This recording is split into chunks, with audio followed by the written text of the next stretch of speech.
Hi, I'm Mark Mattioli, and welcome to another installment of my novel, Boston Accent. Boston Accent is available on Amazon.com, and it is a mature subject matter. And we're going to pick up where we left off. We're in the middle of a segment here.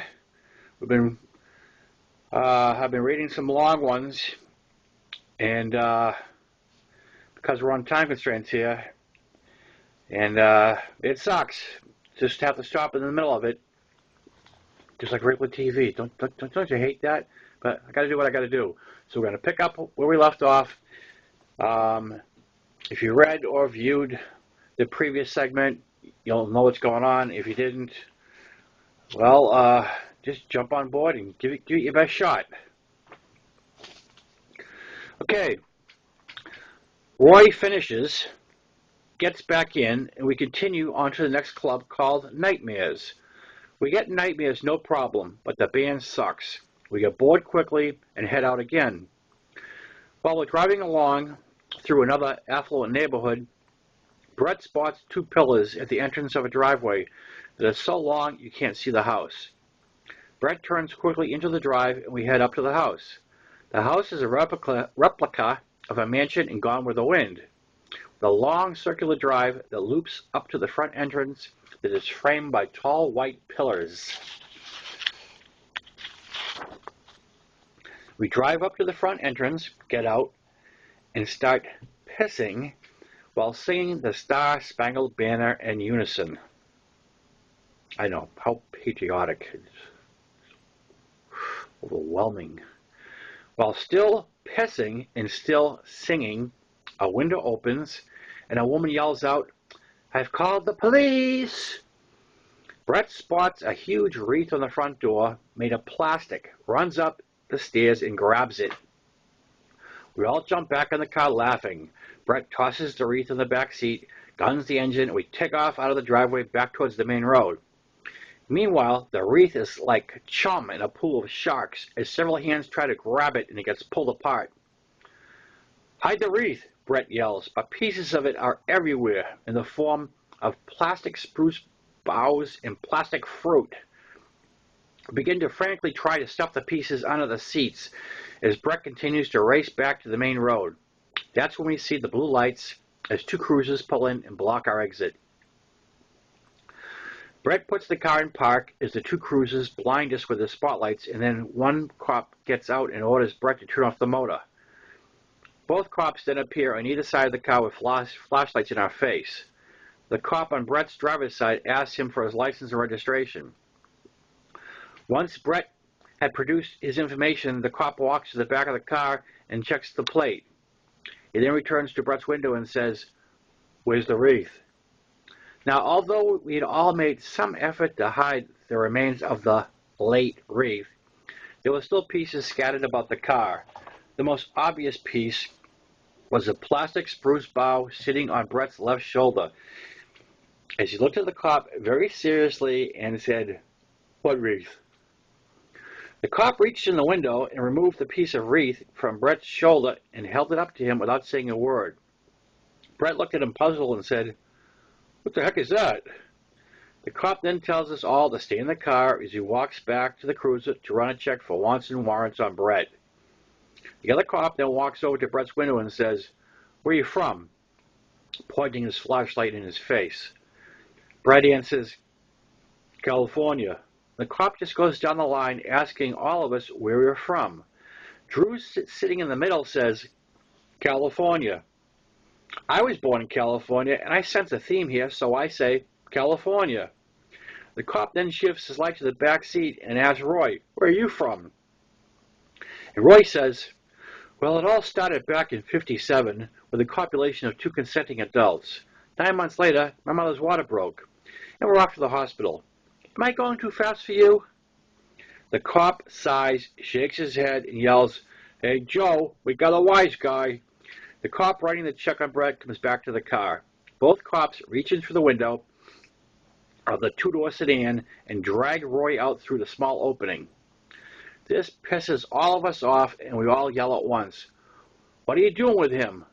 The cops push Roy down face first on the hood of the car and cuff him.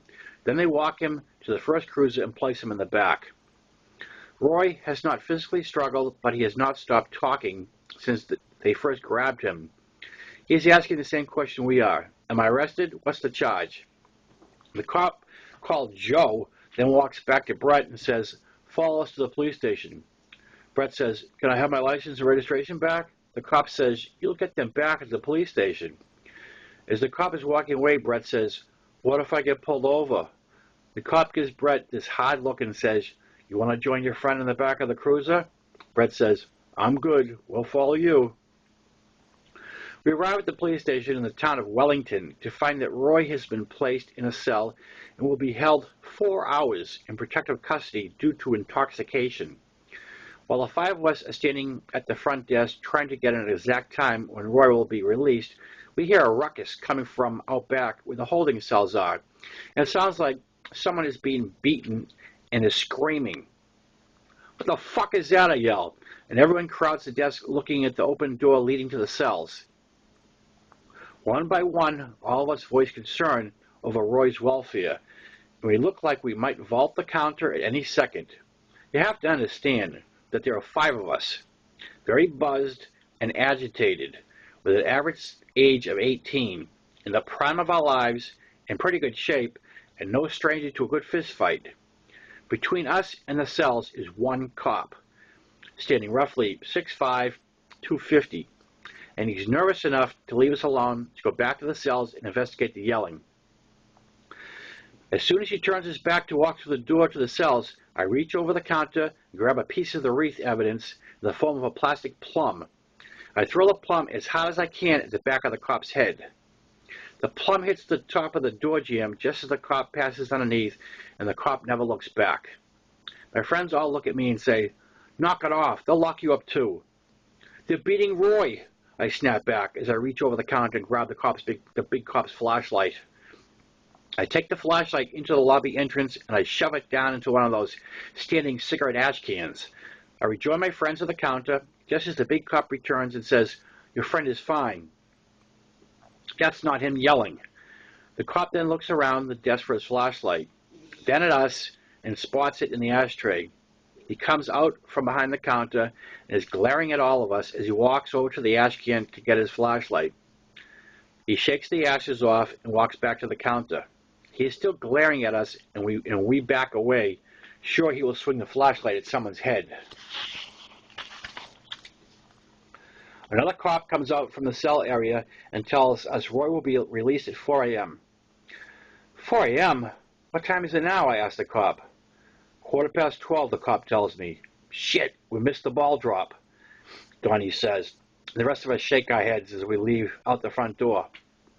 I have to piss, I tell no one in particular, and I spot a flagpole on the front lawn of the police station and walk over to it. Kevin joins me, and we're both pissing as I start to hum the Star-Spangled Banner. Kevin smiles at me, joins in, and we both start singing at the top of our lungs. With both of us in midstream, the front door of the police station swings open, and a smaller cop yells, are you stupid? Get the fuck out of here. We both zip up, wave and yell, Happy New Year, before heading to the car. Brett takes us straight back to his house to get our cars, and we all head home. At 5:30 a.m., my mom comes in my room and tells me I have a phone call. I pick up the phone, and it's Roy calling from a payphone. He wants me to come get him. He just walked 7 miles to the phone and is freezing his ass off. I get dressed and go get him. As Roy gets in my car, I ask, are you all right? Did the cops hit you?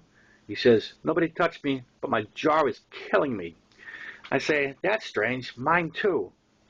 Then as we drive on in silence, I remember the laughing fits, and I begin to laugh out loud. Roy says, what? And I say, nothing, I just remembered something funny. All right, I'm going to end there because we just ended that chapter. Coming up is Chapter 7, the post-college years. I know I got about 5 minutes left, but I'd rather start fresh. Fresh as a daisy. So that's where we'll pick up next time. Same bat time, same bat channel. I'm Mark Mattioli. We've been reading Boston Accent, available on Amazon.com. And I'll see you next time. Ciao.